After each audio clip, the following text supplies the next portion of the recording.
Welcome to Sunday Night Spaces with AltJake and George, live on YouTube.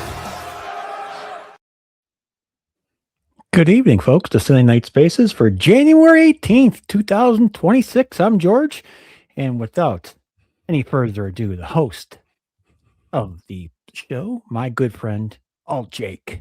Hello. How you doing this evening, my friend? Thanks for the good. Better than I expected. Right? No, yes. neither of our sports teams delivered this weekend. Yeah, I fully understand that. Like, not as bad leading into it. No. I'm in a good mood. I did like an hour and 20 minutes with Chris Connor today on the Last Call podcast, which should come out tomorrow. So that was fun. Had a good little time there. Tuned into Dis Is Awful last night. Heard them talk about how I was the first person on the Tootie Talk family to get recognized out in public. That's still thanks to those two guys. They pronounced my last name correctly. Nice. Hopefully. I thought so. Yeah. No, it's not that difficult, folks. Yeah. No. Hey, it took me a little bit to get with it. It's one of those things where you're like, I've got it, and then you forget, and then you're like, wait, which one was it? Where did I? Yeah. No. It looks like you should pronounce it like with a French accent or something, or it's just simple. Yeah, I don't. My last name's not out there much with it because it's very uncommon. But I have the same situation where it looks much harder than it is. That's what I always say. But yeah, no, it was been a good weekend enough. Good fun weekend. There was some decent wrestling that I saw with it for it, going into it. But nothing too much to watch all of it. That's what happens with it, honestly. Like, yeah, or to like pay close attention or know what's going on with it. Yeah, I try to watch it all and pay attention, but then I was like, wait, where was that? When did this person come out? I did my best. Yeah, that's kind of how it comes down to it. I fully get you there. Do you want to say, look, who's got a few people in the chat for sure. We got, obviously, Eric is here. Mike Glass is here. Where was it? Yep, there's D. I see D reposted us on Twitter. Thank you so much. We really, really appreciate that. I see Challenger John's back again. I really appreciate that. This is cool. This is fun. Somebody new giving me sympathy too. Nice. I like that. Oh, I see Sauce is there. There we go. Well, he's doing that. Thank you all for tuning in on this lovely Sunday evening. Hit the like button, please. Subscribe to the channel. Obviously, if you're in chat, you have already subscribed, and we appreciate that. We do. I feel like one of those things too with sports that everybody can understand when your team tanks. Like, unless you're one of those people that like only like they have a fan of like 3 teams in each sport, so they always have a winner they can back. Like, yeah, us who root for one team in a sport and one team only, like we get it. It's great. It's awesome when you win, but I got 2. Need a beer or 2 when you lose. Got the football and the hockey from Buffalo. They had a basketball team at one point. Buffalo did. The Buffalo Braves. Okay. And I think I went to one game. I don't like basketball in the least bit. So yeah, I've never been too into it. There was a point in time where, I mean, especially before the Diamondbacks got here, and then when the Cardinals first showed up, they were really bad and played in the Arizona State Sun Devil Stadium, which was just awful, had hot metal bleachers, which I never made sense in Arizona. But the Suns were the best team for a while. We had like Charles Barkley and stuff. I cared then, but I always say with basketball, whenever they took the contact out of it being a contact sport was when I was kind of like, it's still fun, but I like nobody be playing now. I grew up in the 90s where with the Knicks beating each other up and the Jordan Pistons. rules. There you go. Yeah, exactly. But no, I'm a one person. I'm a one team guy in every sport. The only one that kind of falters is baseball, but that's just because I grew up going to Red Sox games with my dad every summer at Fenway, and then the Diamondbacks showed up here when I was like 17. So like I like them, but when the Red Sox come to town, I'm rooting for the Red Sox. All the seats in the old. Now Buffalo's going to have a new stadium next year, but all the seats are metal. They're all bleacher seats. Except for the executive seats underneath. The red section you see on TV, those are all seats. Everything else is all metal. I had season tickets for 5 years. It's metal everywhere. And that's so answering the question. Yeah. They opened up that stadium in 1970. And there you go. Yeah, and that's for the cold. And but here it was in Tempe. It's still there. It's still where the Sun Devils play. And like the upper level, it's all just bleachers and hot. And that's one of the reasons I never really got into the Cardinals until they moved into the dome stadium that they're in now. Because you're just sitting out there in the sun, a 1 o'clock in the afternoon game. Like, let's just bake here in the pass. Yeah. Well, because that's the other thing too. Put their new stadium right next to the old one.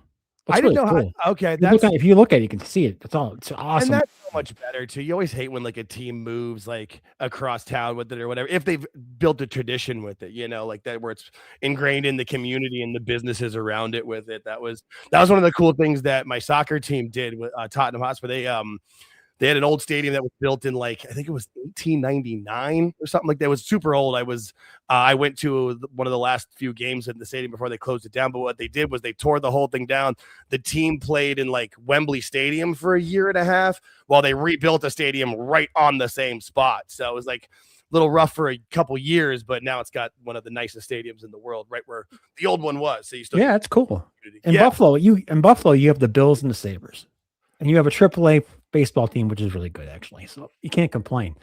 But if you don't have those, you don't have a town. The town is built around that. And that's why 10 years after I left Buffalo, I'm still the way I am. That's never coming out of me. I get you 100%. That's how it works. I think now I've had my teams since I've had my teams, and that's how they stay with it, whether good, bad, or indifferent. And usually they're pretty bad. Yeah, and they made that new stadium not a dome. It's not a dome stadium. It's open air still, which is awesome. Right. That was, and that's one of those things too. That's because you got to have the home field advantage with it. Like, it's rough on you, but I mean, if you play in like, I don't know, Minnesota, shouldn't you have the outdoors as your? Yeah, they went to a dome. They pushed out. Yeah, but I mean, they always kind of had it because they had the Metrodome before. Eventually, it's just going to end up being two teams that are outside. I think it's going to be Buffalo and Green Bay. That's going to be it. Watch. Yeah. Cleveland's building a new one. I think that's a dome. Buffalo's not a dome. New England's currently not a dome, but so there might be only 2 or 3 left. It just financially makes so much. I mean, it's business sense because you're going to charge what you're charging for tickets and stuff and all the concessions. I feel like people want to at least be comfortable inside. Yeah, but that's and to wrap up the Buffalo Stadium thing, the new stadium, I think its max capacity is like 60 or 61,000. Now the old one, after renovations and everything, was at 73, 74, somewhere in there. Okay. So you're losing 10,000 seats. But when you look at that new design of the stadium, I watched the whole thing on YouTube about this. It kind of, the seats come up over the field, if that makes sense. Yeah, I know what you mean. Yeah, it's really cool looking. I give him credit. No, that's one of those things too, that you lose some of the numbers, but I'm sure some of like the nicer areas are super nice. Like I know at the stadium here in Arizona, like the middle section is all like the nicer areas and the suites, and that area's got like a bunch of bars and TV areas and stuff that they lost seats on it. But there's Seahawks playing Lumen Field. Yeah, Lumen Field. It's open air. Buffalo might get a WWE event from what I was perusing around the Buffalo papers and stuff. They're trying to get something when it opens up next year in the warmer months, obviously when the team's not there. Right. I was going to say sometime in like, when they've come here in like June and July. I see what Sauce saying with Safeco. That's where that's the Mariners. That's where they play. But Lumen Field, what used to be CenturyLink Field, is where the Seahawks play. That's the team. It's a lot of fun watching the stadium. It's gotten to the point where it's very cool to look. Yeah, I actually follow a channel here on YouTube called 5 Points Vids that does a lot of really cool videos about stadiums and stuff that are super interesting. So shout out to that guy. He's been they're fun to watch because they'll give you different information about stuff. Like, I mean, everything, like everybody knows that like the old Veteran Stadium had, a jail under it or whatever, but they'll tell you different facts about stadiums that you didn't know and where they were.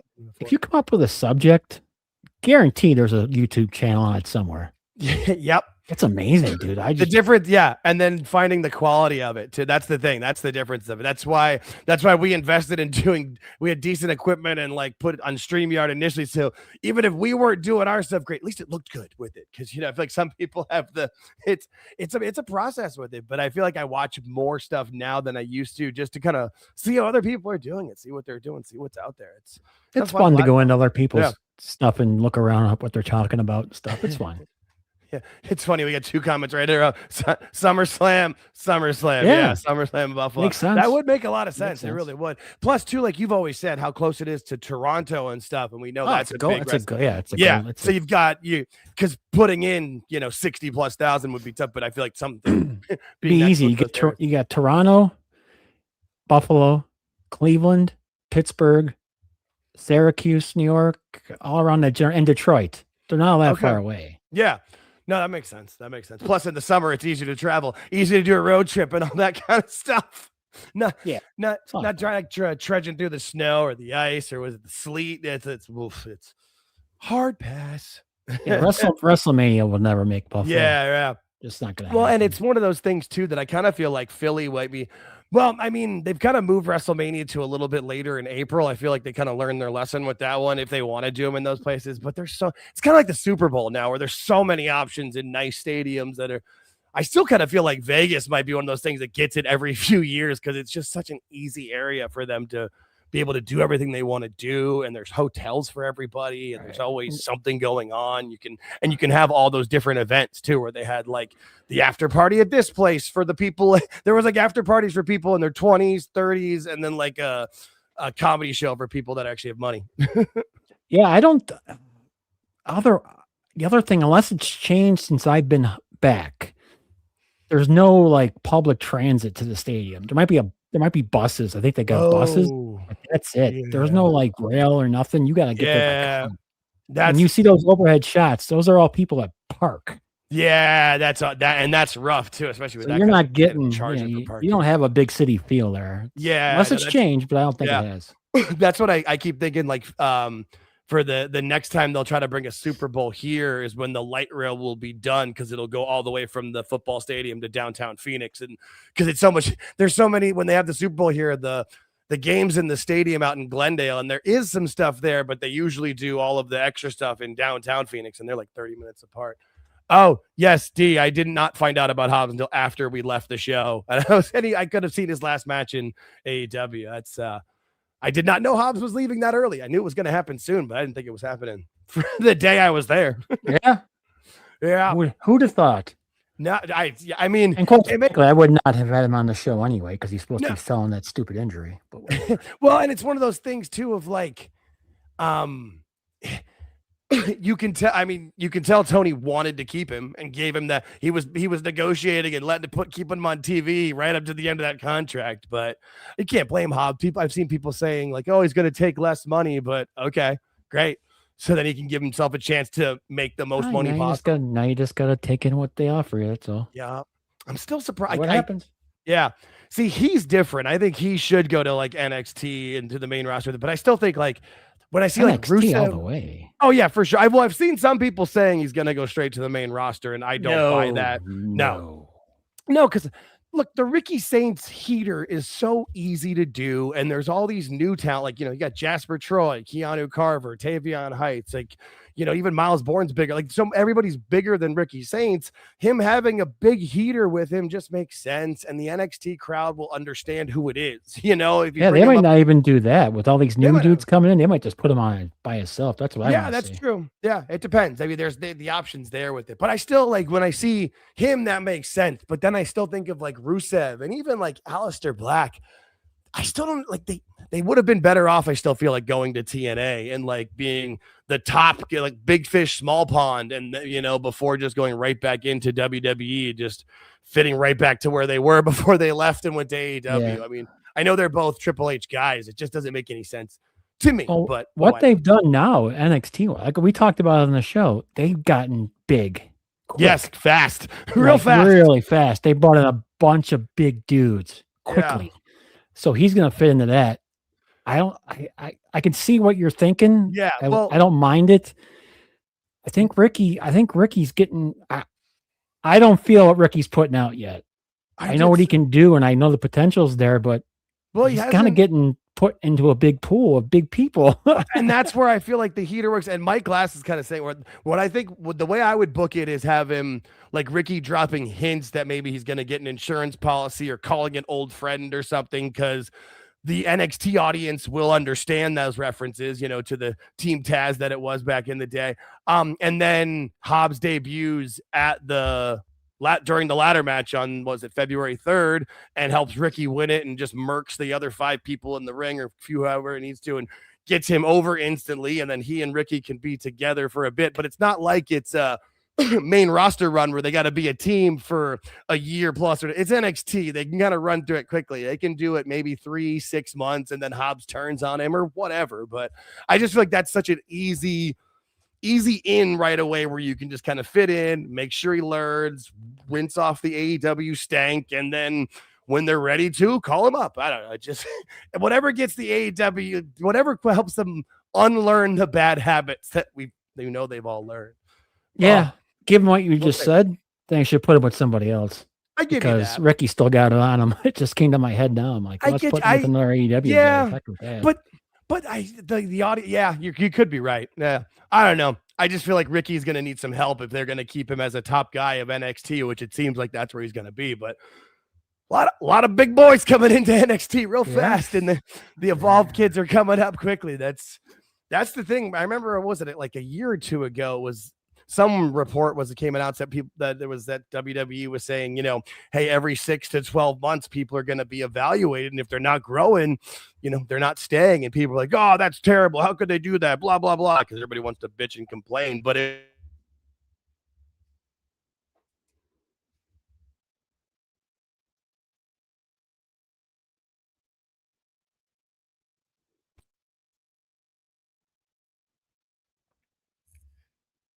I hear silence. Can somebody in the chat please tell me if Jake's gone, or am I just here and by myself?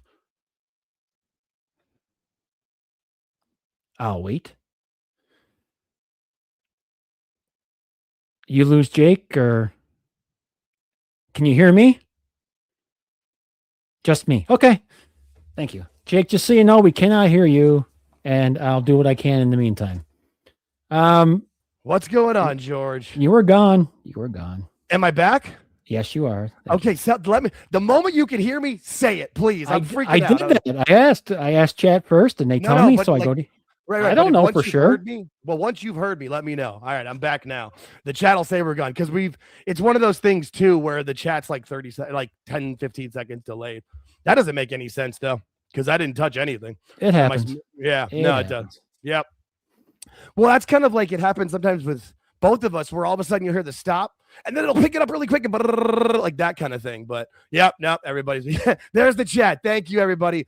Please, guys, continue to do this for us. This is what we need. We need. It doesn't really hurt anything. No, it helps. It only helps us. Let us know. Yep, we're back.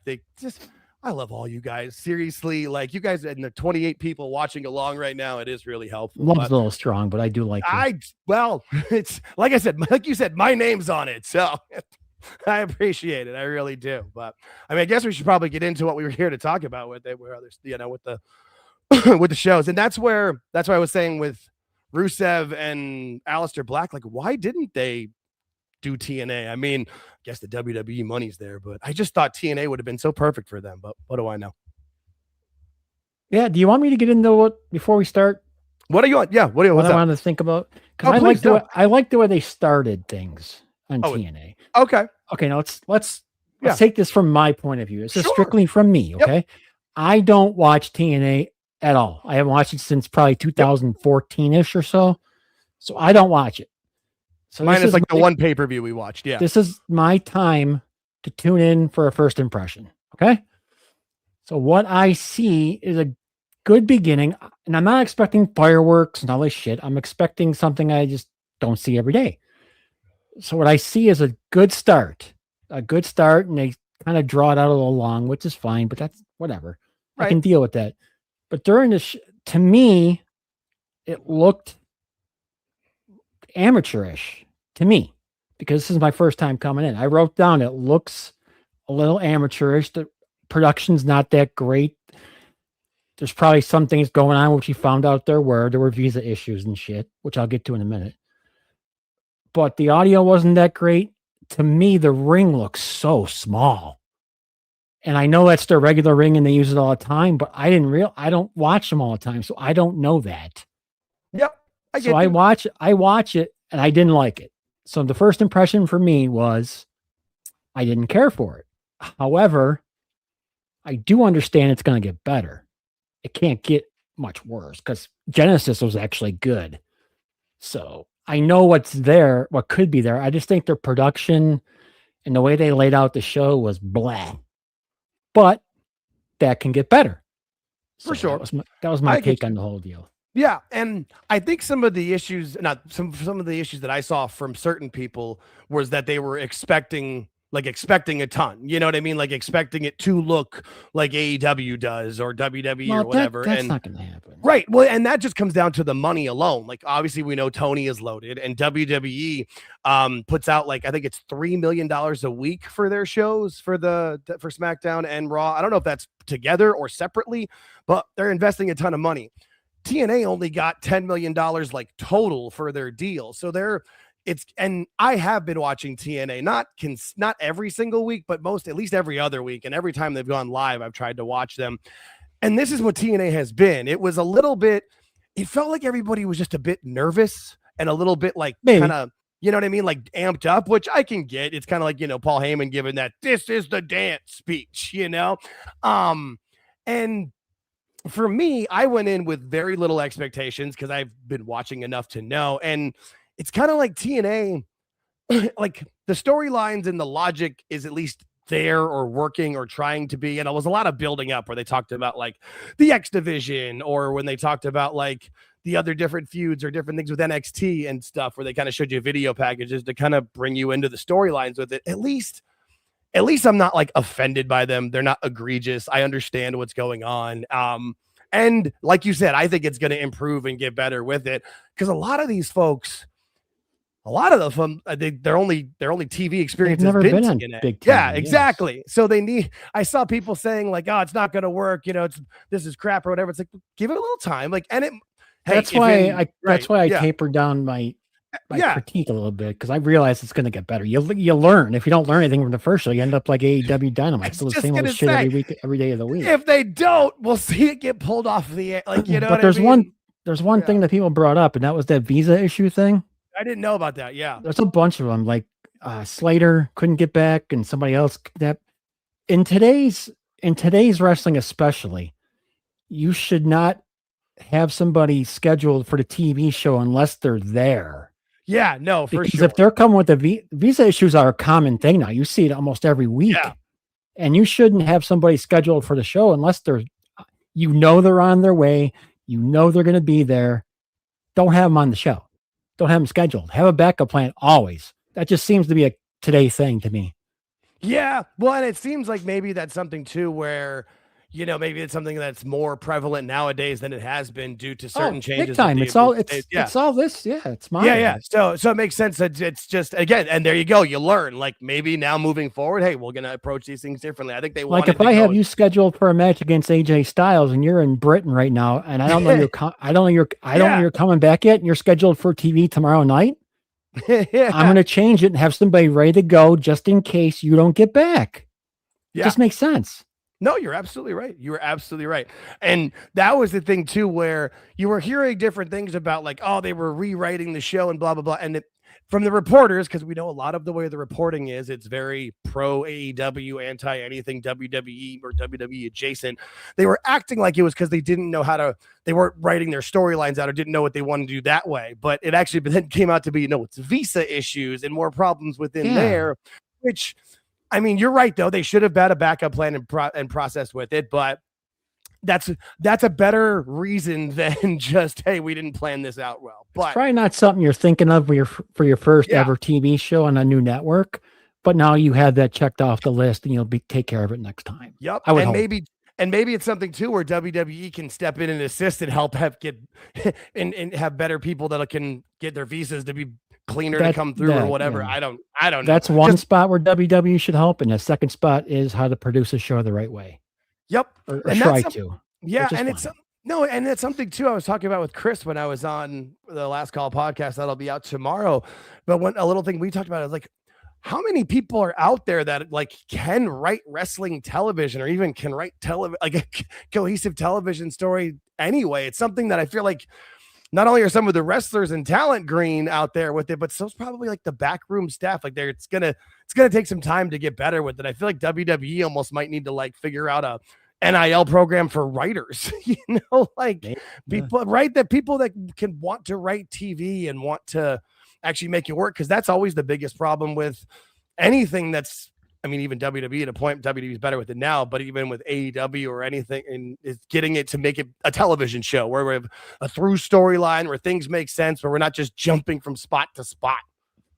Right. What I wrote down was for 3,000 people that were in attendance there, they made that crowd look really good.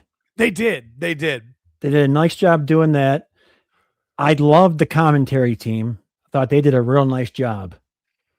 Because Bully Ray on there is really good.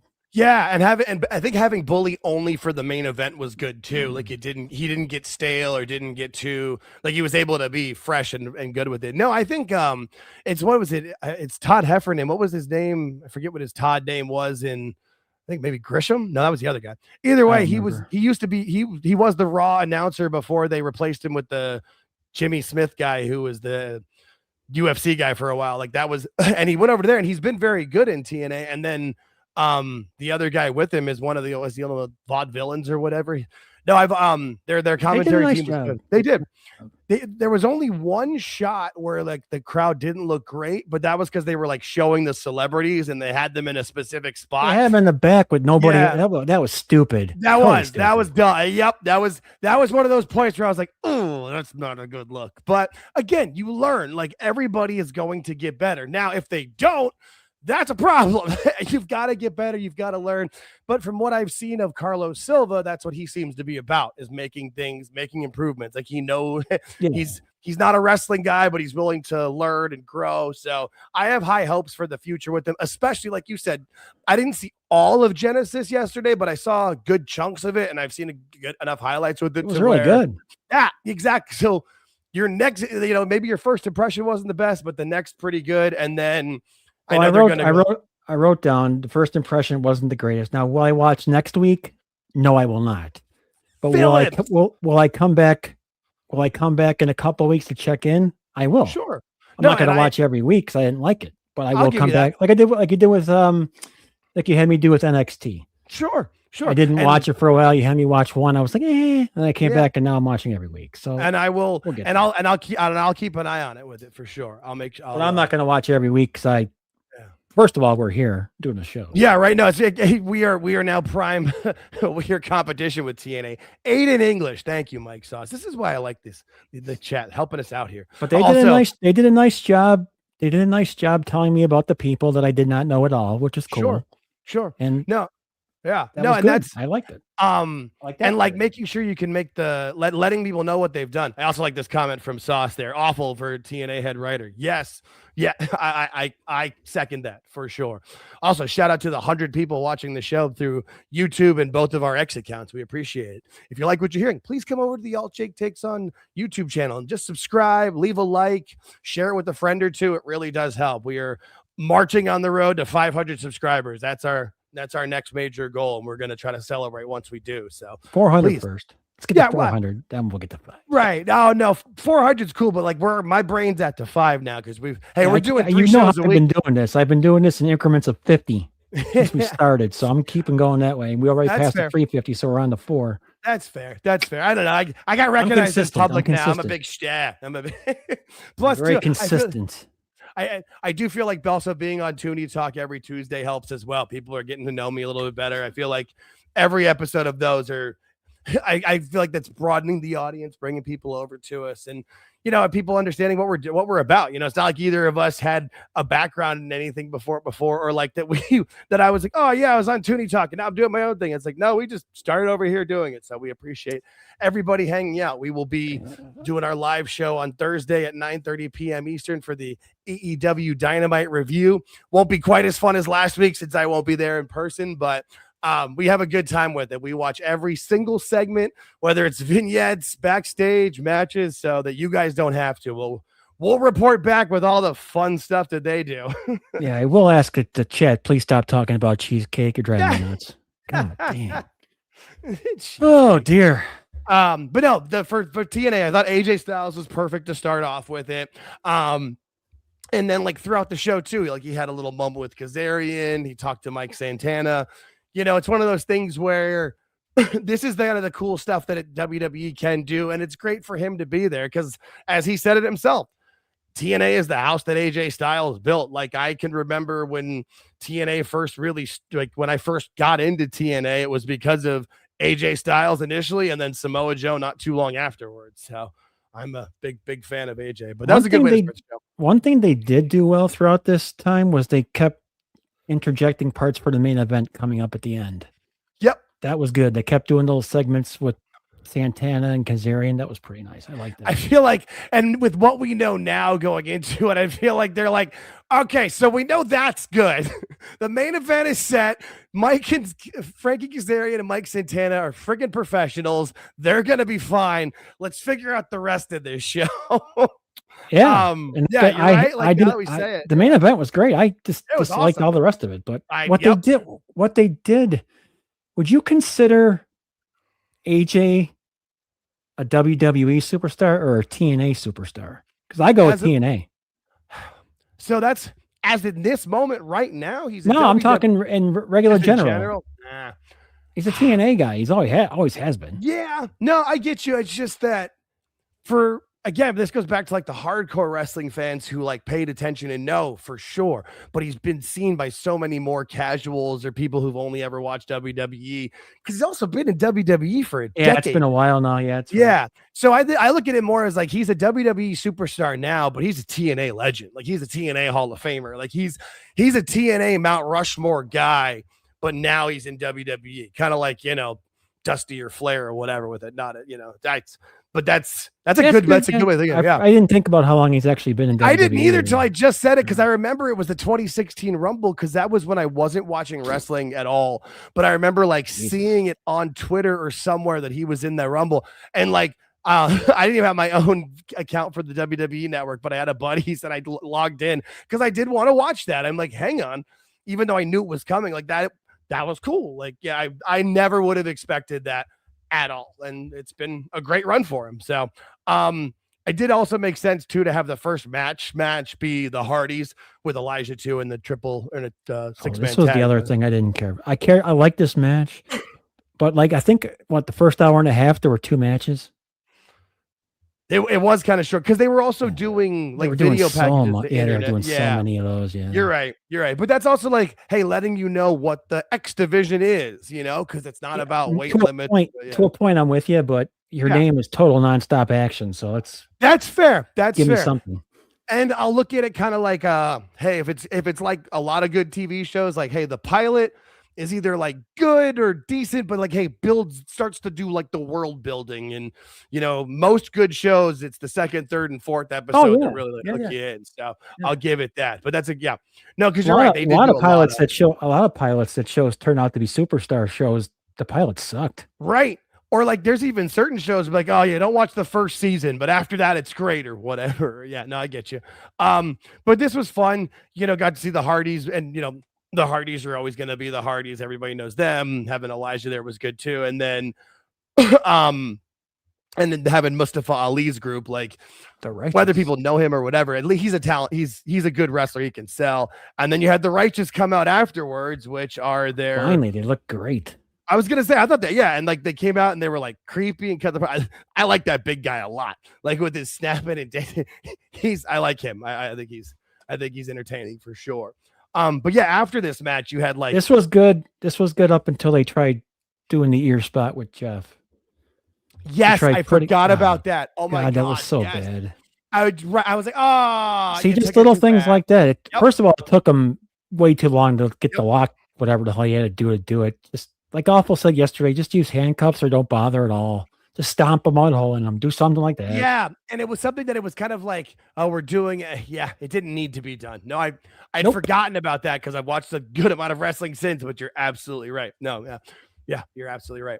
Yeah, but then they had like AJ confronting Frankie and the X Division stuff. But I did like how Ryan Nemeth came out, or not? Yeah, it was Ryan Nemeth and got kicked in the crotch.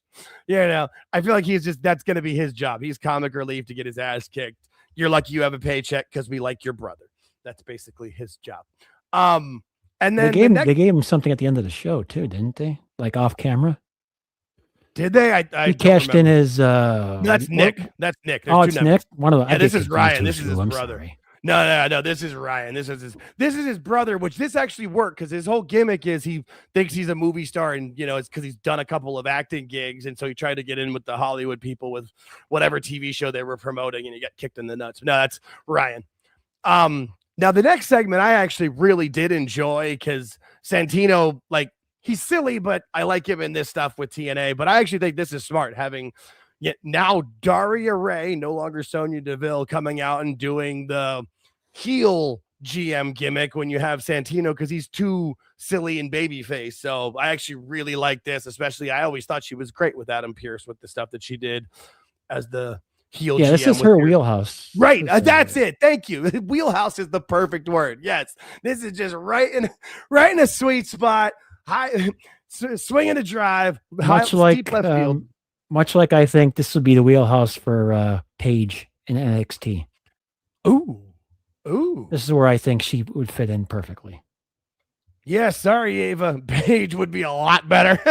No, she can. Ava can still be there. Just have Paige be the other person. Be perfect. Yeah. No. Okay. Yeah, I like that. No, but I thought this was great. I thought this was fun too. She came out and like put TNA over, put Santino over. You've done all this great stuff. You've set it up well.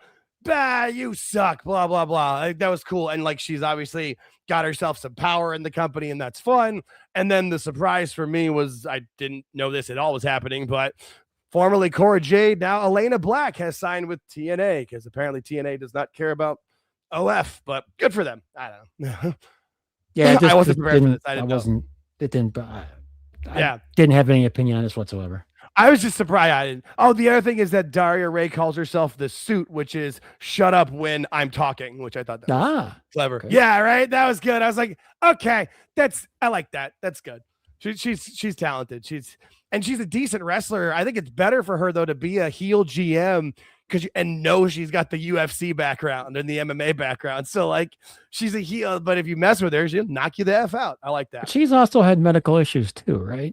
Yes. That's why okay. Perfect. Yeah. This is why you have her doing this. Yep. Paige doing. Yep. I wholeheartedly agree. Then we had douchebags by elegance. This was silly, but you've got to have the douchey look at me group on your show. And but yeah, the Elegance brand won the women's tag titles from the Inspiration, no longer the Iconics. But was this poor Perez Hilton popped up? Yes. Okay. Yuck. Yes, it was. Yes. I that's all I've got is just yes. Okay. Yep. Moving on. Yep. Oh, by the way, there's over 150 or so people watching, which is cool. Yes. Stop over to the YouTube channel if you're listening on X. You can still post comments on X. We can see them over here. We'll read them if we get them. Yep. Come over here and enjoy the chat. Subscribe to the channel. All that. This is the only time we actually do this on X. So if you like what you're hearing and you want to hear more of it, you're gonna have to subscribe and come on over for our Thursday show. Yep. That's the idea with it. We want to have his cross branding with it, but everything get over to the YouTube, subscribe, comment, everything with it. YouTube's our home base. But also if you can't catch it on YouTube or you want to listen to it in the car or whatever, we are on all podcast platforms as well.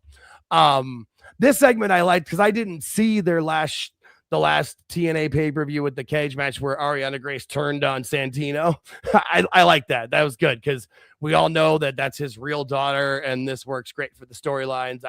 And I know Stax has their international title. That's what that one is. So I like that shot in the middle with Ariana kicking him in the crotch. That was great.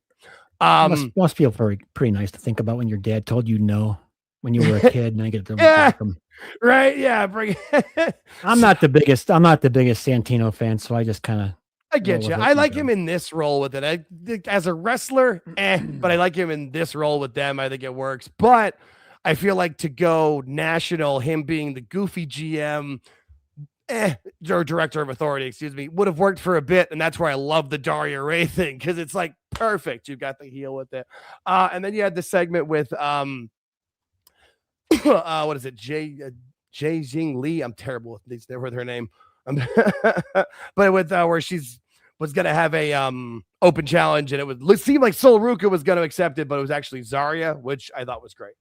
That was cool. I'm excited. I didn't mind this, but I can't pronounce her name either, by the way. Yeah, I'm terrible with it. She's still Zaya, and you could see why they called her Zaya Lee in WWE. Like, I can say that one.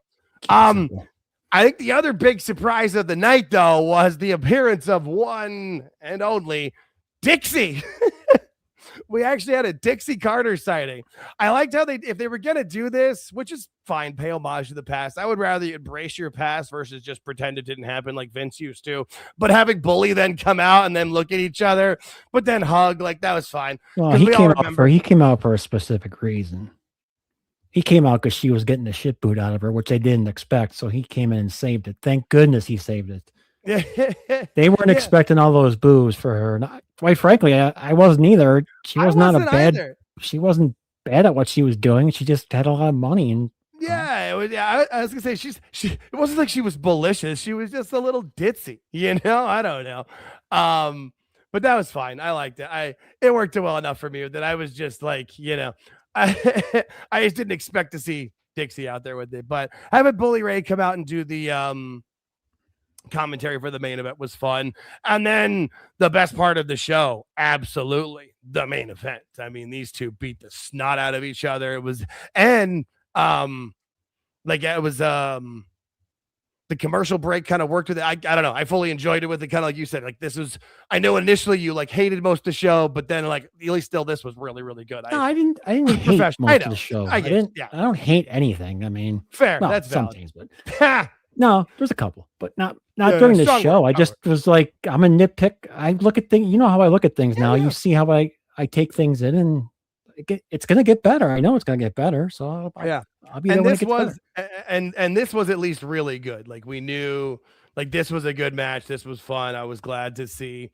I was glad to see Santana get the title back. Now, I definitely thought he was going to lose it at Genesis because of this, like him winning it here. And it looked like Nick Nemeth was going to cash in, but didn't. And then he became the ref for the Texas Death Match. But then he did cash in off the camera.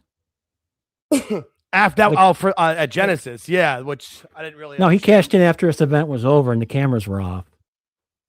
Did he actually? Was it an actual cash in? Oh, I didn't. Yeah. I did not know this. I guess I don't know how it works. So if someone knows better, please tell me better. But from what I understood, at the show went off the air, he did something off the air and got the match for Genesis, I think. Well, but he was only the referee during the match for Genesis. I think he cashed in after Genesis. I don't know. I didn't pay too much. I'm not a big fan of the cash in stuff with the way they do it with the title with it, or with the title, the trophy with it. But what I do want to put over is the fact that at Genesis they did an actual Texas death match where you get a pinfall or submission, and then who can answer the 10 count. Like, that's an actual Texas death match, not what they do in AEW where it's just a last man standing match. But I did enjoy. And I did see all of that from Genesis. I didn't see the whole Genesis show, but I did see that much. Ends up being a good pay-per-view, probably. Yeah. And good for them with it. Like, and I think that was also too why, and I understand why they had to do it, but I think that's why the Impact show wasn't as sold out and highly attended, because the pay-per-view was 1 day later, and that was sold out from what I heard and what I saw. That's good, but from an AMC standpoint, if I'm AMC, I'm ecstatic. Yes, about this, because if you're AMC guy and if you're at the show or watching the show, you got 3,000 people there. I guess they did between 250 and 300,000 in the rating, right about there. Okay. Somewhere in there, I think. Yeah, I'm not sure. 250 and I'm 300 was their rating, I think. Pretty positive. So that's, I mean, one other show on AMC is going to get 250,000 people. Yeah, no, I don't even know what AMC has anymore. I mean, maybe like I mean, was it like reruns of The Walking Dead or something, or maybe The Walking Dead? The Equalizer was on last time before. Right, it's a bunch of movies now, and what I feel like a lot of times, you know, I mean, that was what happened kind of with what was it, TNT, where they were gonna have a bunch of dramas and invest in stuff, but they decided just to do movies, and now HBO shows run on there later with it because it's so much cheaper. And I mean, that's why so many networks liked reality TV back in the day with it, because it's cheap programming. It was easy to put on there. So I don't think AMC can have any issues with what they're getting on ratings. I just would like to. I'm curious what their minimum number is, because remember we heard the minimum number for TNT, TBS was 500,000. Of course, that was when AEW was still at like 900,000. But I'm wondering what AMC's is, because AMC isn't on the same level. And I don't think they even have one, dude. Well, and especially too, because like you said before, they're airing it at 9 o'clock Eastern versus 8 o'clock Eastern. They gotta switch that. They gotta switch that. They gotta switch that to 8, because then you get more people watching. I agree, especially if you're gonna have it like what the end of the show is gonna be the best part. You want people to be able to stay up and see it. But overall, I kind of gave TNA like a B- C+ for the show with it. And like I said, setting themselves up well. I'm very curious what happens next week. And you know, if George doesn't watch it, that's cool. But I'll watch it, report back to everybody of what I think with it, or if I think you're something great you should watch with it. But we'll see. Yeah, I'll get back into it probably in another 3-4 weeks. Yeah. We'll see what happens. On their regular TV show, I will. So we'll AMC was showing Star Wars last night, so that shows what they're putting their investment in. And then we had SmackDown, which was a long show. So if we burn through certain segments, no harm to the segments. It's just a 3-hour show, guys. We're not trying to cover every little bit. I love. So hang on one second before we get here. Yeah, so from their point of view, AMC's point of view, there's really no downside. I wouldn't think so. Because even if you move it to 8, you're going to get more people to watch it. They got to figure that out pretty quick.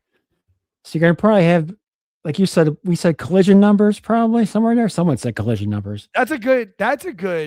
It should be around there. And if it gets better, like we all think it should get better, you'd be hovering around that 350 to 400 range. I don't think it'll beat Dynamite anytime soon. But that's a good barometer. No, that's a good measuring stick. I didn't think about collision, or I mean, I guess we could even say like Rampage back in those days with it. But that's a good. Yeah, should work out okay. Someone asked me yesterday what I liked better, the AMC debut show or Dynamite. I thought Dynamite was a better show. I'm sorry, it's my opinion. Again, it's gonna change as we go on. So right, well, and that's the one debut episode of TNA that's kind of like the pilot versus the Dynamite that you knew I was at too, which was a lot of fun. Thanks everybody. A lot of extra stars because Jake was there. Yeah, well, thanks everybody for tuning into that live show from Thursday for my review of going to AEW. I went and made it home. I made it back out alive. Did steam clean all my clothes though? No, I'm just kidding. But yeah, SmackDown. I enjoyed. This is great because I mean, yeah, Drew's Scottish and that's part of the UK, and he was in London, and technically the Scots and English have rivalries and feuds, but this is pretty much a hometown reception with him for it. And I like that he had the actual bagpipers out there. I'm not sure which Scottish group that was, but there's a lot of different Scottish bagpiping groups. But that was fun. Whoever WWE had under contract for Piper. Probably. And then I like this shot, but man, Drew's got to have a lot of faith in the pyro people since they hit fire off the other three turnbuckles.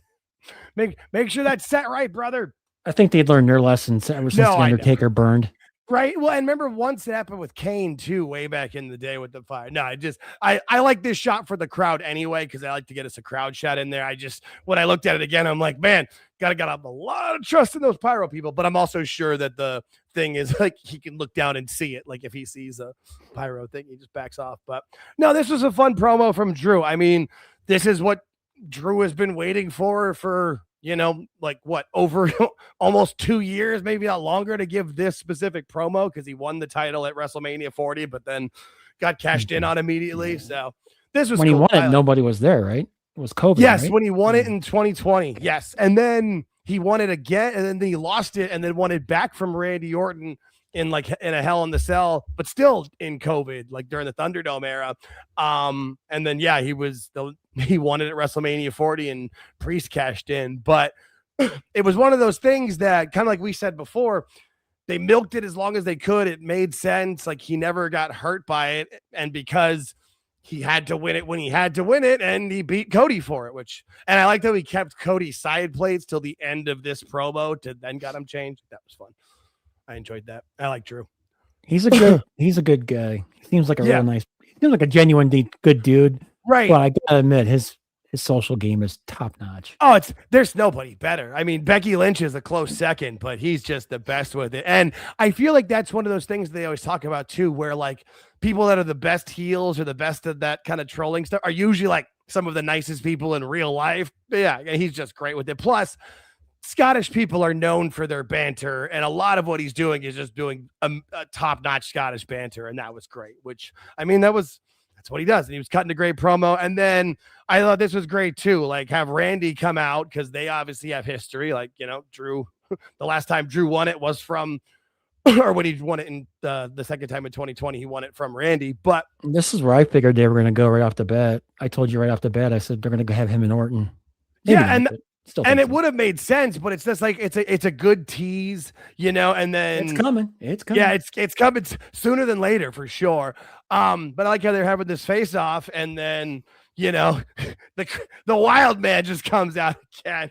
I love it, dude. I like how he just comes out. He's crazy, but it's like this controlled chaos with it. No, I didn't realize how much I missed Jacob Fatu until he started coming back and just being Jacob Fatu. He is a talented. You just got to figure out where to put him now. Like, where to officially go with him. Like, we don't know where we don't know where he stands right now. Yeah, which is good. It keeps that kid, and I think they'll kind of play it off the crowd. See how that goes. I like Randy's face in this shot too. Just like, yeah, it's cool. And then Drew and Jacob are fighting out there, and Miz comes up and gives the skull crushing finale, which then starts the match between Miz and Orton because they're having it's going to be a fatal 4-way on, what is it, the 23rd for Saturday. I love those. Yeah. I'm not a big fan of it, but I for what I think's going to happen with it, I feel like it makes the most sense to do it that way. And I'm okay with it. Cause again, whoever wins that match isn't beating Drew at the Royal Rumble anyway. So it's fine. Yeah. I don't like the concept of the 4-way in the least bit. I get you. No, we get what we get. Yep. Also, too, talk about the trust that Randy has to have for Miz to be able to throw, like with the table and Randy's back. Like, how do you think Miz feels? Fucking, he got dropped 4 times by Randy. He did. Nah, but I'm just saying, like, the trust that Miz has to, or the trust that Randy has to have for Miz, of like, I know you're gonna treat me as best you can with stuff like that. I just thought that was. People talk a lot of shit about Miz, and it's like, the guy's a professional forever. But Randy wins clearly. Like, what else was going to happen? I mean, with the 4 matches they had for it, the results all kind of made sense, because you had this one, and then you had Solo and Priest, Trick and Cardona, and Sammy and Ilya Dragunov. So, how many times did Randy put Miz on the table? 4? I thought it was 3, but I get 4. He kept looking at the crowd one more time. Yeah, I was just gonna say, they were saying one more time. And the referee was counting. He's like, "Oh, I'll do one more now." Like, go back. Yeah, I'm like, they're giving him the one more time. Plus, 2, it's they're in London. They don't go to London that often with it. Like, yeah, play to the crowd. No, and that's this Randy babyface run is so much fun with, is that he's able to like do that kind of stuff. Yes, I care up there. Miz doesn't age, does he? No, he does not. Not even a little bit. I don't understand. And I agree.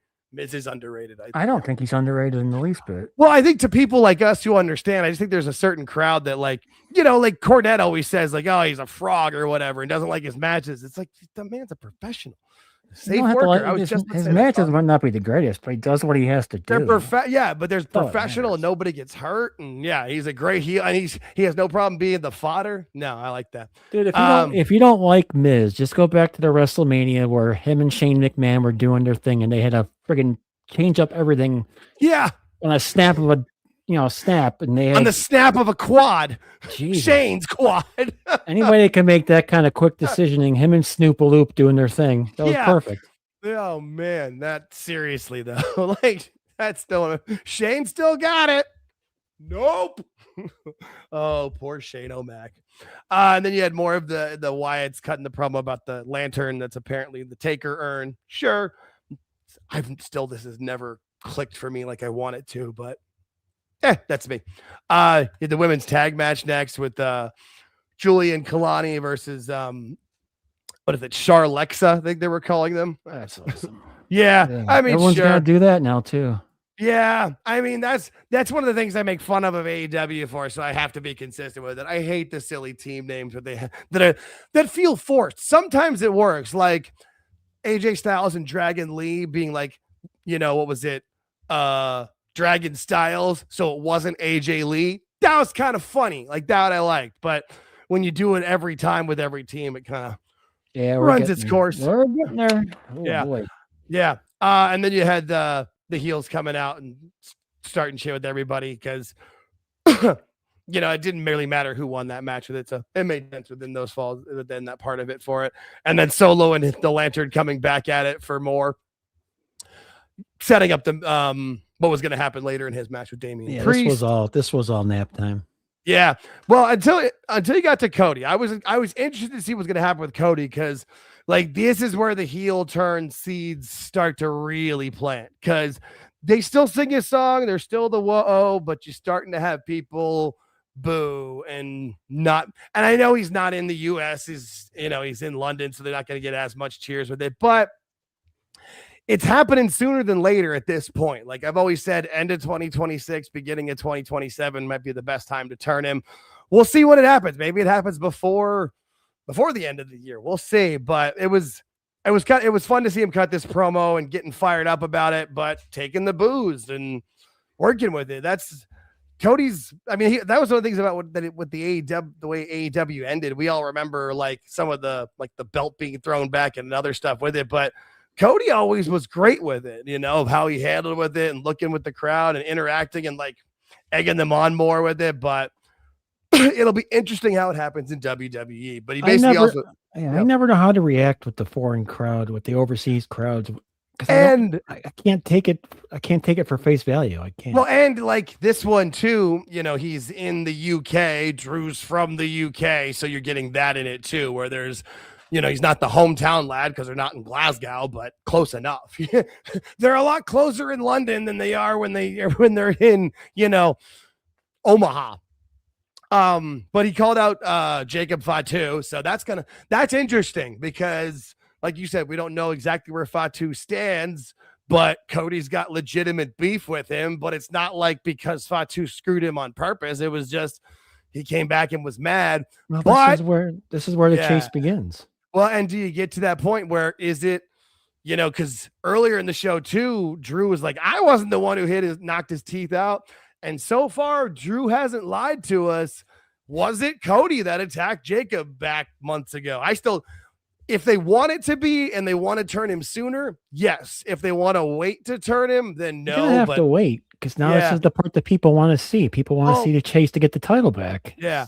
Well, and Fatu doesn't know who attacked him yet either. Like he was blindsided, so he just assumes it's Drew, which is perfect. Kind of like the Austin and Rikishi stuff. And I did it for The Rock.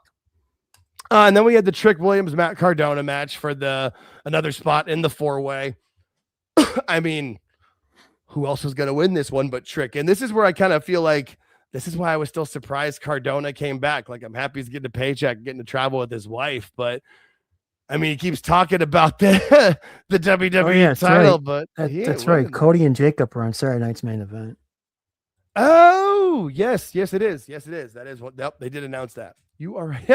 I prefer Alexa Latte. Yeah, no, thank you, Ewan. I appreciate that. I forgot. They did announce that on Friday that Nick Aldis made it official. I forgot. Yeah, they're gonna. I mean, at least they're starting Trick off with wins, which is good with the mid card guys. But eventually they're gonna put him. I don't know where they're gonna go. I don't know where they're going with him yet, which is good. Which is good for me. I don't know. Yeah. No, you're right. But Trick had, like you said, Trick had to win. And you feel kind of bad for Cardona in the sense, because where's he going to go? Like, he keeps saying that, and maybe it's one of those things where he could win the WWE title, like for a night or a week, or, he wins it on this, he wins it on the Raw and then loses it on the pay-per-view. I don't know. I would agree. I would agree with Old Head on this, because I think him and Hobbs would be awesome together. I mean, if they have Hobbs skip NXT, eventually, not right now. I'm not talking jump up and come in. I'm talking work into later on. Okay. Yes, that's all I'm saying. That is sold. I was talking about not at the beginning. Ooh, Challenger John. Maybe it was Roman who attacked Fatu. Not opposed to that. Not opposed to that at all. Problem with that is Roman's not on a lot. Yeah. It just depends on where they go for it. So I like the idea, but I mean, we've seen it a couple times. Roman comes back, gets the huge pop, and then he's gone. Comes back, gets the huge. Yeah. I mean, he's gone. Yeah. No, you're right. No, but we'll see. I mean, he's only going to be around a little while longer. He's not going to be around that much longer. Yeah, sure. Roman, that is. Right, Roman for sure. No, I love everything they're doing with Trick. I am sold on the. Clearly, he is on that fast track. I don't think he's winning the 4-way, but he definitely should be in it. I get that for sure with it. But also, too, then Kit Wilson comes down. I almost wanted to call him Kit Harington, which is the guy from Game of Thrones. It's Jon Snow. Which I thought was funny, where he comes in, and this is because he's from London, so this made sense. He gets to come down, he hits a move on Cardona, talks crap during the commercial break in the US, but that's on Netflix internationally, makes a lot of sense, and they come back from the commercial break, and he gets murked. Perfect. And I also saw because his whole thing is everything's toxic, he posted this picture and had it like TOXI, and Fatu was the C. Thought that was funny.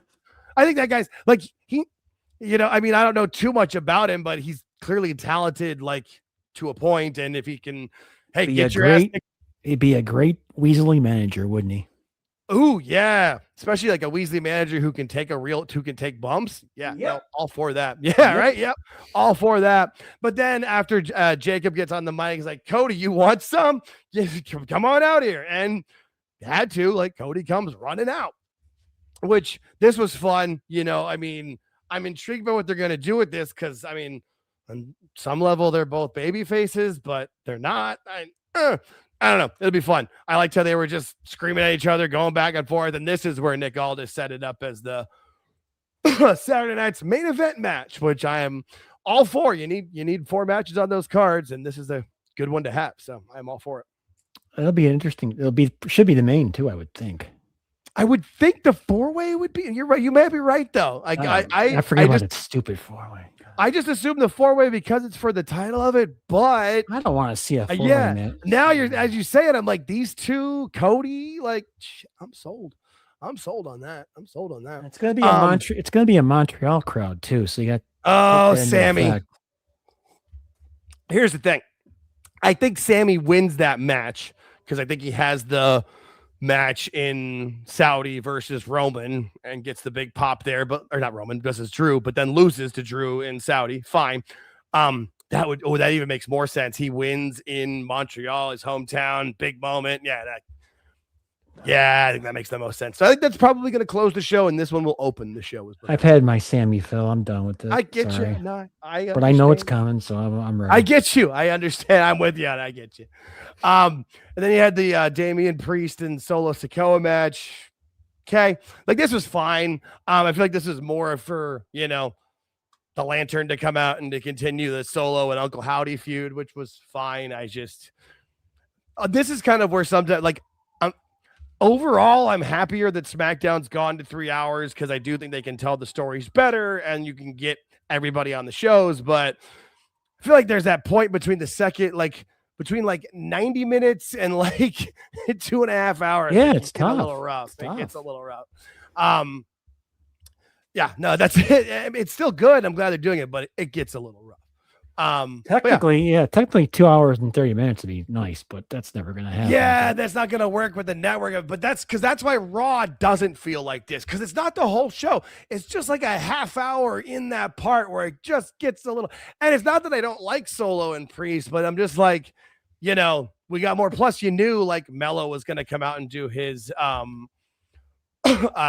open challenge, and this was every time SmackDown, I get like one thing gets spoiled for me, and this was the one that got spoiled for me. But overall, I wasn't surprised by this. I was kind of expecting Leon Slater to be the one that answers the challenge to Carmelo in this one, because this is one of those like, eventual, future dream match. You get to see them go, and Leon Slater gets to be in front of his home. Again, I don't know if he's from London or not, but England's not that large of a country, so it's hometown enough for him in the biggest crowd he's wrestled in front of in his home country. Yeah, he really couldn't. He really was one of the guys that couldn't get back for TNA.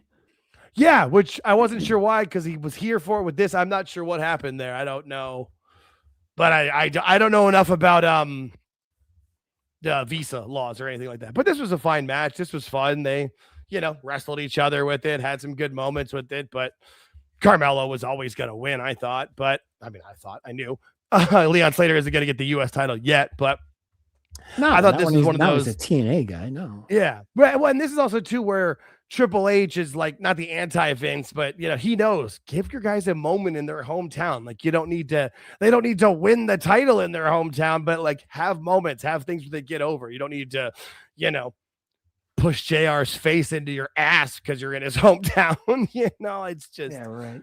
Yeah, I think that was one of those things where you always knew, like, if somebody was in their hometown and Vince could, he would do crap to them. But this is, a lot better.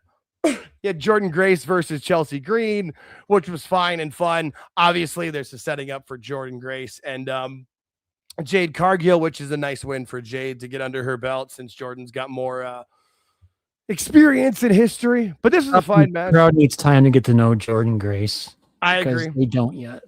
I agree. Which actually, maybe this could work where you have the thing with Jade where they can have some sort of the feud or whatever with it. I did like this, though, where they were going back and forth, and then Chelsea Green tries to attack and just, Chelsea Green, nobody's the butt of the joke better than her. She is very good at what she does, and that's why she got a renewed contract, I believe, and then she's got some sort of audition movie deal she's working on or whatever. Like WWE, there needs to be more people with her mindset in all of wrestling, just in general. But yeah, this was fun. I think her husband's got it too, so he don't care. Yeah, no, for sure. Yeah, I think that's why he can keep saying, keep pushing, and say wants the title, and if he gets it, great. But he gets a paycheck, gets to travel with his hot wife. I don't think anybody should feel bad for Matt Cardona. Shout out to the 200 people watching this show right now between X and YouTube. We really appreciate every single person. If you could make sure you're subscribed to the YouTube channel, youtube.com/AltJakeTakesOn. Every subscription and like helps us more than we can say. So please, thanks everybody for tuning in, though. We really, really appreciate it. And then we had the main event, which was fine. You knew it was going to be. I mean, Sammy versus Dragunov was going to be hard hitting. They neither of these guys has a problem with the other person laying it in, and this was well, people are having a problem with Ilya laying it in because I keep hearing report Ilya hits hard. Well, okay. And he's got the reputation of hitting hard, and people don't like to be hit hard any longer. So that's why they took I think that's why they took the title off him to begin with, because of his open challenge he was doing, because the guys were bitching about it. That is some pussy bullshit. Sorry. Yeah, no, not really. Not really. Well, it depends. Everything now, of course, this is what I read, so take this for the grain of salt. Everything I see is where he is just doesn't care. He just hits hard. And if you're not ready, you're going to get a busted nose. Well, and there is the difference. As long as it's in safe places, man, that's what Sheamus does. Like, there's a difference between the strong style and dropping people on their heads or Tiger Driver 95s or whatever shit, to the point of like, we're going to chop each other. We're going to make sure that like, you lay in the German suplexes. It is what it is with it. But I mean, I hadn't heard that about Ilya. I just thought it was like, hey, we're going to put the title on him initially. I was checking out before we came in. That's why I saw it's interesting. I wouldn't be surprised by that, just with, the modern generations and things. It's what I don't like about basketball. They stopped having contact in it. So I could easily see it happening, but I hadn't heard that personally, but that doesn't mean that it's not true. And I don't, if I'm in the ring, I don't want somebody coming at me that hard. I mean, yeah, but that's also why I'm not in the ring. So that's neither here nor there. But Sammy wins, which is great. But then the more amazing stuff with Trick, like Trick comes out and hits Sammy from behind, hits him with the trick shot, and the ending spot is Trick standing over Sammy. I saw somebody put in the chat that I don't even know who was it. They're like, somebody said Trick's getting jobbed. I'm like, Trick getting what?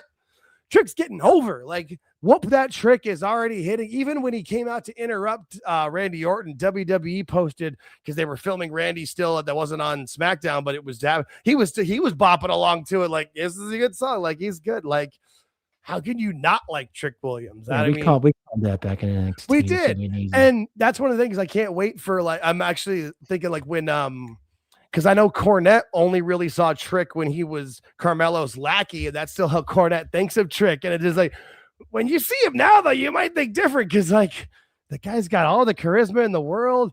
He's not the best wrestler yet, but he's got talent. He's good. You know, clearly they believe in him. I'm happy for Trick, as somebody who's we've been on the Trick bandwagon for a long time. So I don't think he wins at Saturday night's main event, but I don't think he has to. Like, he's in that position, but he just has to get there with it. Yeah, it's going the way we thought it was going to go. See, I only try to look at I try to keep an eye on the chat, but I'm not looking at it full time of it. But this is where we'll get better with this, but we'll end a segment with SmackDown, and then I'll look over to the chat. That's what I got to do better. Like, in between segments, we're still learning. We're figuring out this live stuff. You know, we've only really been at this whole podcasting thing for 11 months. So we're figuring it out with it for sure. But what is going on with the chat? I get not everybody liked Trick's debut. See, I liked how Trick's did. I liked it. I think Trick's doing great with them for sure. But I've been a fan. I want him to do well, so I'm gonna look at the good. But that's that. Yeah. Okay. It's been perfect. Yeah. I was gonna go. I mean, yeah. No, for sure. So in case you're wondering what this bet was with Don Wayne. Oh yeah, I forgot about that. I forgot. Don is a big Broncos fan. I am a big Bills fan. And I obviously lost the bet. So what will happen is on Thursday at 9:30 p.m. it'll be AltJake and Don Wayne for the first 15 minutes. I'll be on the screen, of course, but Don will be the co-host for the first 15 minutes. If he wishes to stay longer, he's allowed to. Oh, that's great. That's how this is working. So. Oh, that's fun. Hey, Don and I get along well. Don has popped me from the moment he first showed up into one of our spaces, right? Wasn't privy to what he was doing. Found out that day. I've been a big fan ever since. That's awesome. That'll be fun. No, I hope he stays for the remainder of the show, but I know he does his own Thursday show. So he only might have I told him. Yeah. The bet was the first 15 minutes, and he's like, okay, and if you want to stay, you can stay, whatever. Right, but it's one of those things, too. It's like, hey. It's late for them. It's late, but also, I mean, he's probably got some good jokes to lay in on AEW, so I feel like he might be good for it. That'll be fun. No, plus he can talk about what he wants. That's also part of the deal. So. That's fair. Oh, see, this is – I agree with Kevin Pierpont. Has it. Alvarez hates Trick, so I love it. Man, Dave and Brian have tried that multiple times. They tried it with Javon Evans when he was first really getting over, and like, oh, and then they just had to give up because the kid's massively over. And they try it with Trick too. And it's not a racial thing like with the rappers. It's just they want AEW to be great. So any young talent, it's like they did the same thing with Austin Theory, like Alvarez was complaining about, like anybody who's young in WWE and getting over that would probably be great in AEW, they're going to bitch about, which I agree with you, Kevin. I love it. It's delicious. I have no concept of what Alvarez. I only do from what I see, because like I'm blocked by all of them, so I just see clips. Remember when what was it? Conrad Thompson was talking recently with Jeff Jarrett, the clip that went viral, and he was saying that Alvarez crapped all over Austin Theory. I hadn't heard anything about that. Somebody in the comments posted the clip from the Alvarez complaining about, I hadn't seen it. I don't follow anything from those guys with it, but it doesn't surprise me. But it's just that's how those guys operate. They are they're so anti WWE. They just have to attack no matter what. But that's what they do. The AAA show was also last night. I think it was the AAA's first show on Fox. I know that Santos Escobar came back. Omos is still working with Vikingo, which I really like. I watched the show. That's a good idea. Oh, that's so good. Yeah. Especially like the fans already had turned on him. Like you weren't going to get them to turn back. Like they had made their decision. Roll with it, and it's great. I think it's perfect for Vikingo. And he gets to have a big, giant heavy with him of 7-foot Omos. I'm all about that. And now he's finally taken in the full heel persona. So now it's even better.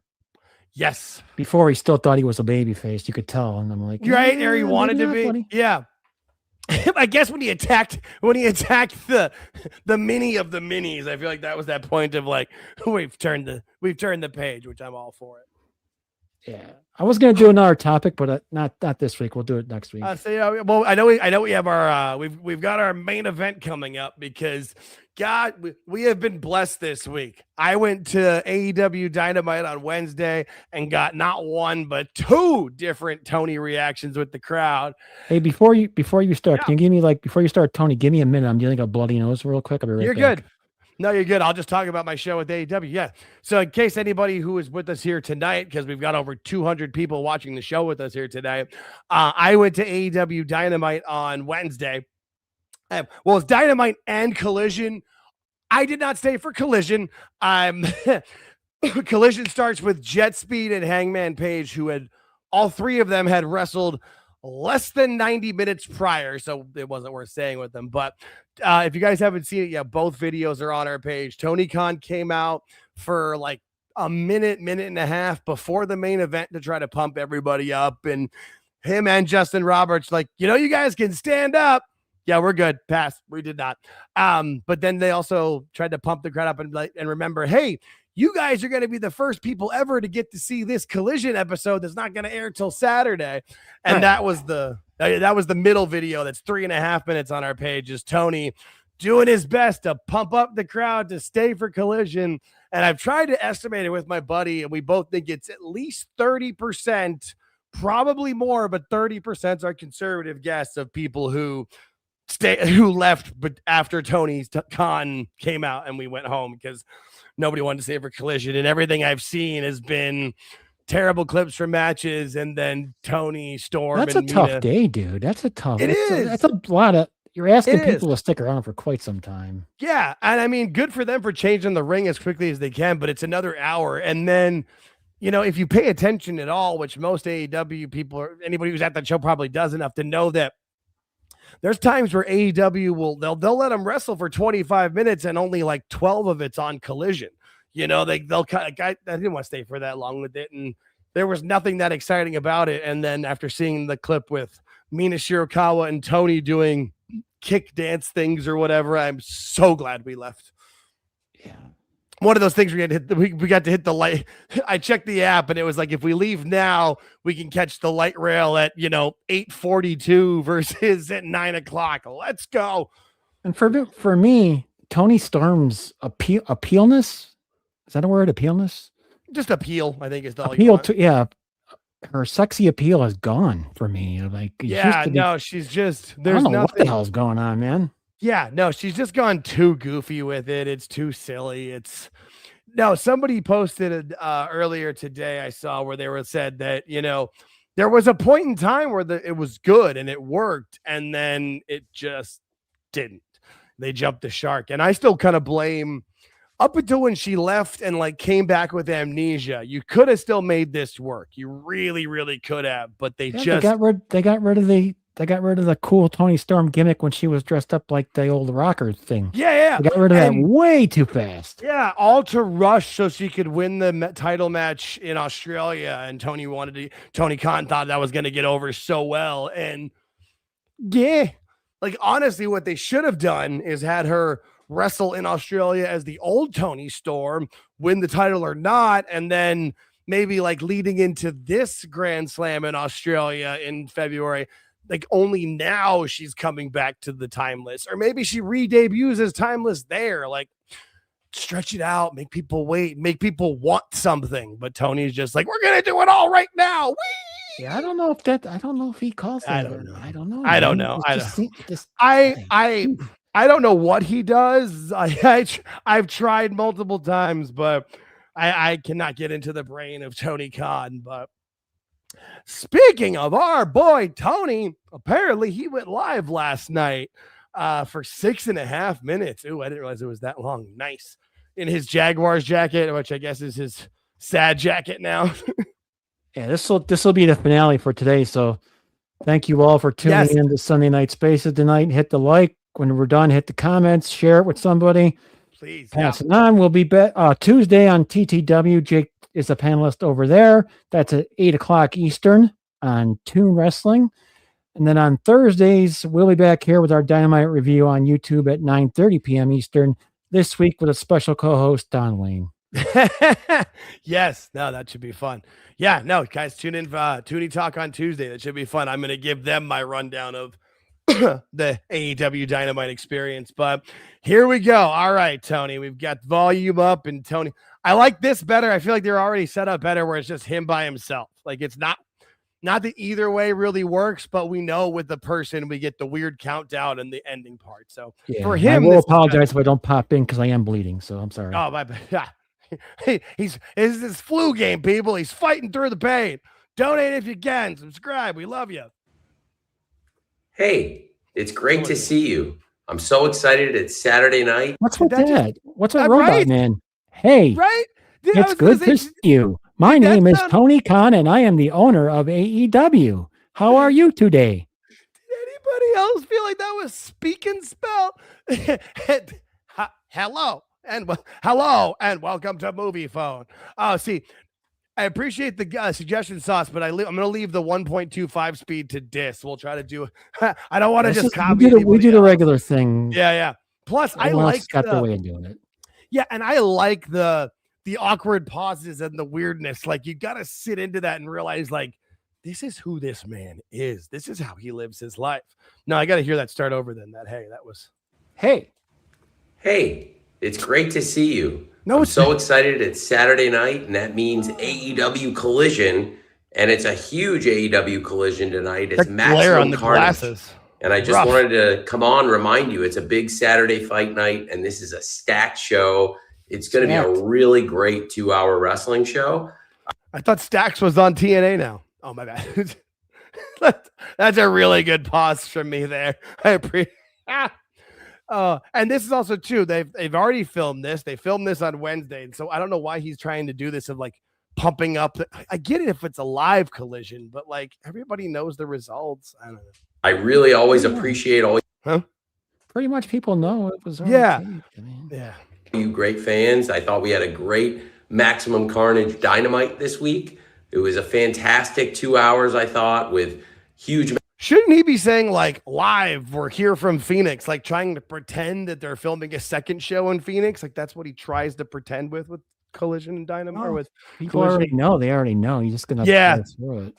There's only 11,000 people that have seen this, so all those 11,000 know. You're right. Matches and so many exciting things happening in 2026 in AEW, and I'm excited for a huge show tonight.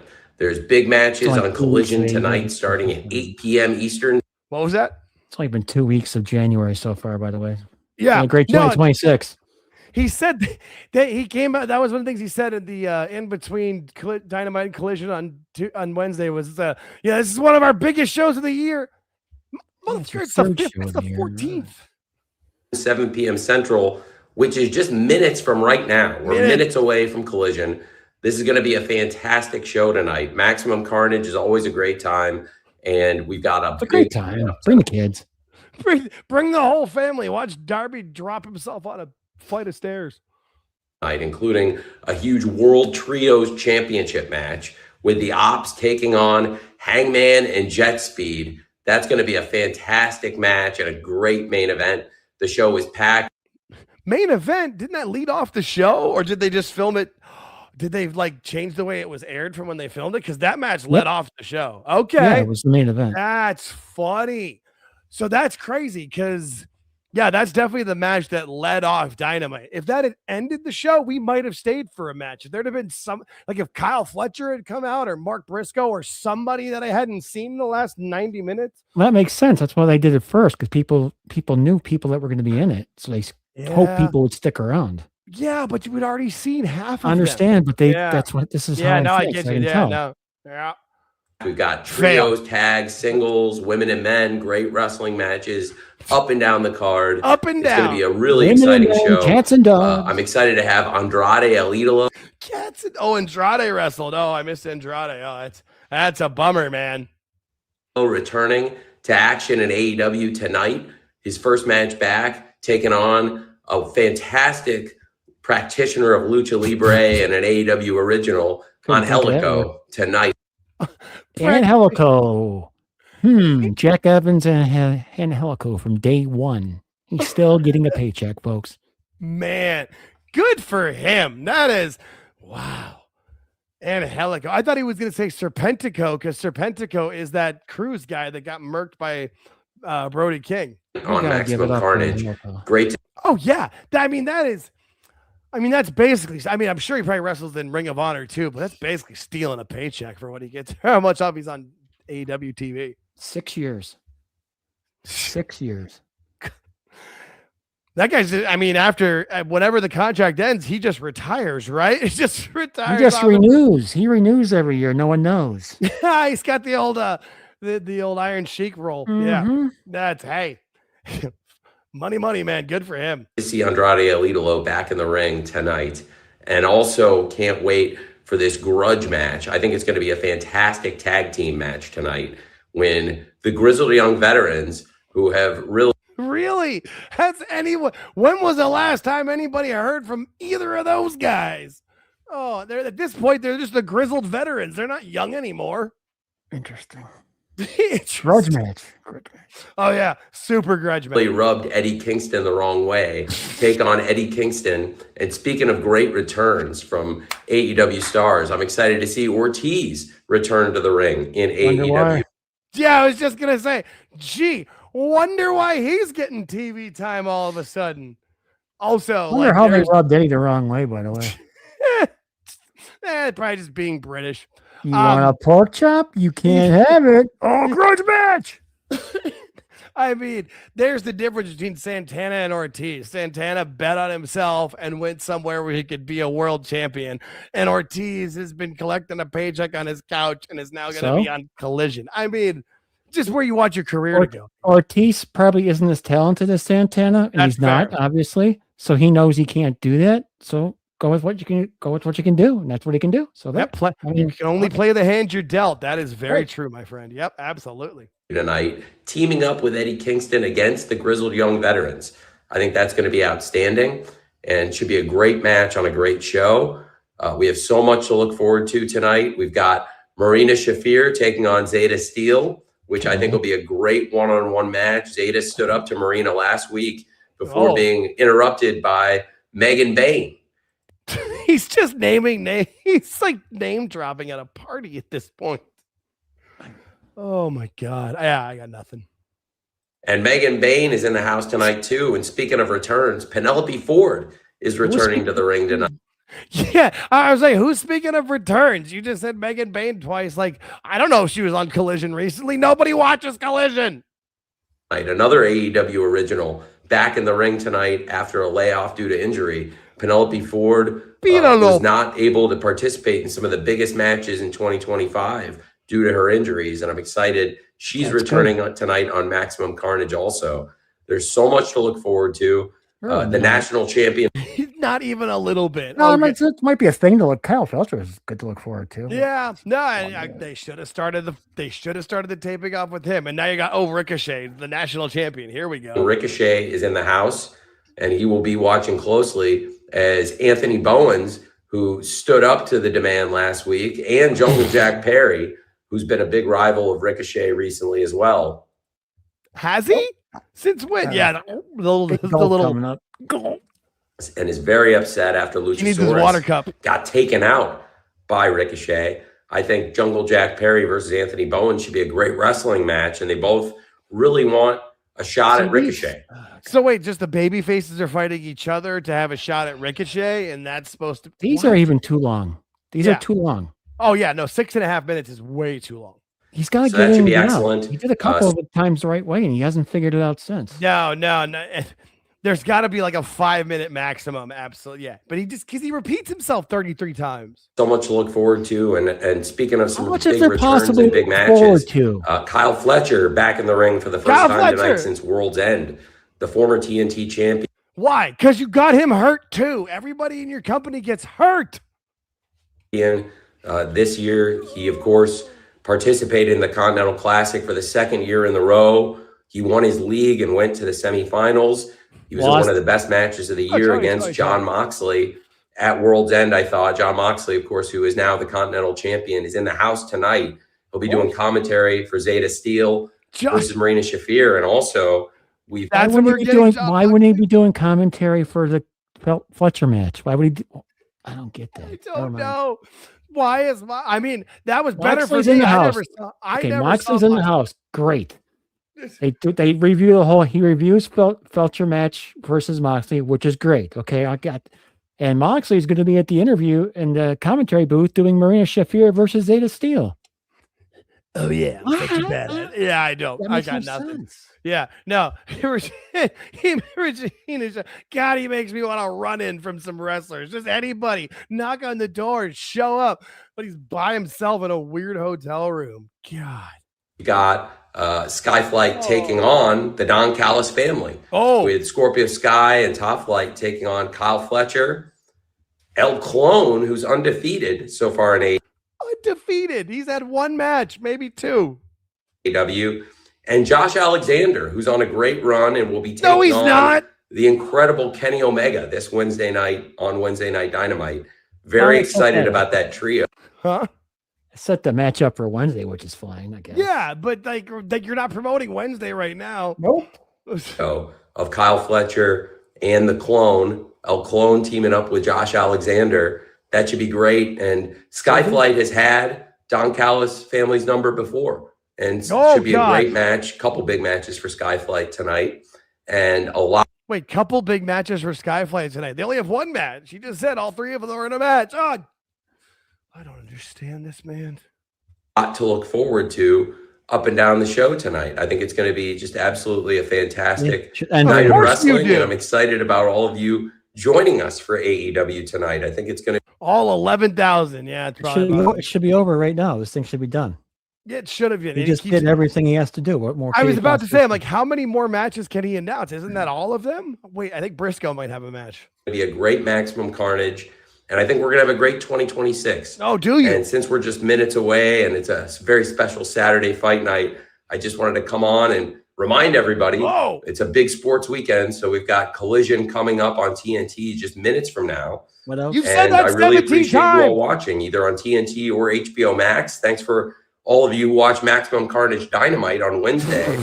We had a great audience. I know the network was very happy with it, and I was very excited about it. Wrap it up. It was under 600,000. He's still got a minute and a half. To get a great audience on TV and live for Maximum Carnage. And it's a great Phoenix crowd tonight for Maximum Carnage Collision. AEW is going to have a great 2026. I'm very, very excited about the things we're doing. We're making forward-looking moves, and I have plans to grow the business in a major way, domestically and internationally. Forward-looking moves, grow the business domestically and internationally. His dad gave him a book, Business for Dummies. Jesus Christ.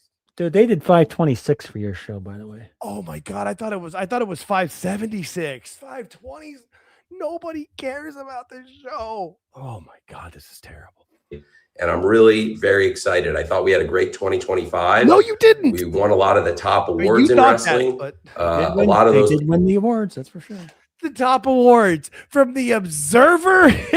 Let's talk about the SI awards. I know he won. Yeah, those. They go big time awards. I don't know, Julian. I don't know why he's talking like he's talking to toddlers, except for maybe that's the only. He's talking to his intellectual peers. people will be included on the show tonight, including the winners of the Tag Team of the Year award in both Sports Illustrated and in ESPN. Unanimous Tag Team of the Year, the World Tag Team Champions, FTR. We'll hear from them on Collision as well. Of course, the breakout star of the year, Kyle Fletcher, also as voted by Sports Illustrated and ESPN journalists. He will be, of course, back in action tonight too. So many great awards. AEW won for 2025, and I don't think we're done yet. I think there's more awards to come. Looking back on a great 2025 and looking ahead to what I think is going to be a really exciting 2026. Yeah, I was just going to say that. That's the only one that haven't been announced. We've got Maximum Carnage just coming up minutes from now on Collision. Check it out. Again, it's 8 p.m. Eastern, 7 p.m. Central. Again, that's minutes from right now. Saturday Night Collision, Maximum Carnage. Thank you all watching tonight, and hopefully see you very soon on TNT or on HBO Max for tonight's show. Thank you very much. Minutes from now, go fuck yourselves. I'm sorry. That was uncalled for. I apologize. No, it was so good. Oh my God, the timing. Oh, I just don't understand this, man. Like minutes from now, we're going to be ending the show. He was he was really excited that Kyle Fletcher got the breakout star of the year from ESPN, so he could throw that out there. Like ESPN gave us one, and ESPN's WWE. So WWE thinks Kyle Fletcher, like that's where his brain went. He wanted to so bad.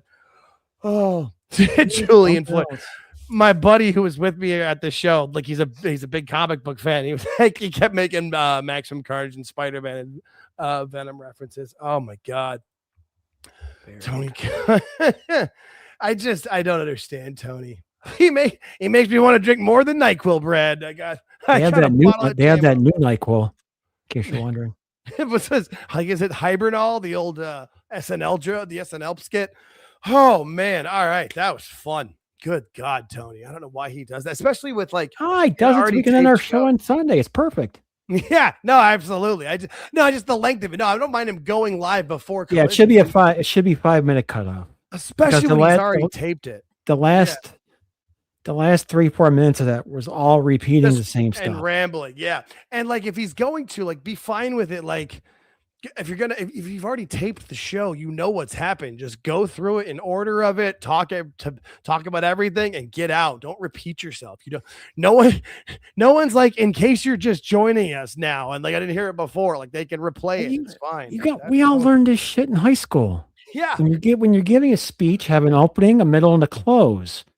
Beginning, middle, and end. Yeah, he just opens and then goes, and there's no freaking end inside. I'm like, what the hell? It's like an interview. Figure it out. Like the STAR method: situation, task, action, result. Like he needs to figure out like a acronym that makes him do this of like matches, interviews, segments, and just get through it, man. Just get in, get out. Make your point. Get in, get out, get on with your life. But that is not our Tony, folks. That is not our Tony. Thank you all for putting up with that. We appreciate it. Yeah, no, it's fun. I feel like it's cringy, but we all cringe together and we get a good laugh out of it. So, but no, I think that's probably a good place to wrap it up with Tony. It looks like we got still 220 people listening in between or watching in between Twitter, X, and YouTube. We appreciate everyone.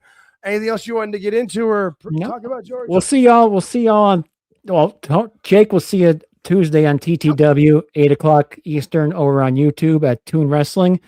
Then you'll see us again on Thursday, 9:30 p.m. here on YouTube only, with Don Wayne being the special guest co-host. Yep, and then we'll get you another recorded podcast at some point in the week, usually on Fridays as well. So if you miss anything that we do on YouTube, either watch the replays there or check in on all podcast platforms. We're there as well. Thanks for hanging out, everybody. Have a good one. Peace.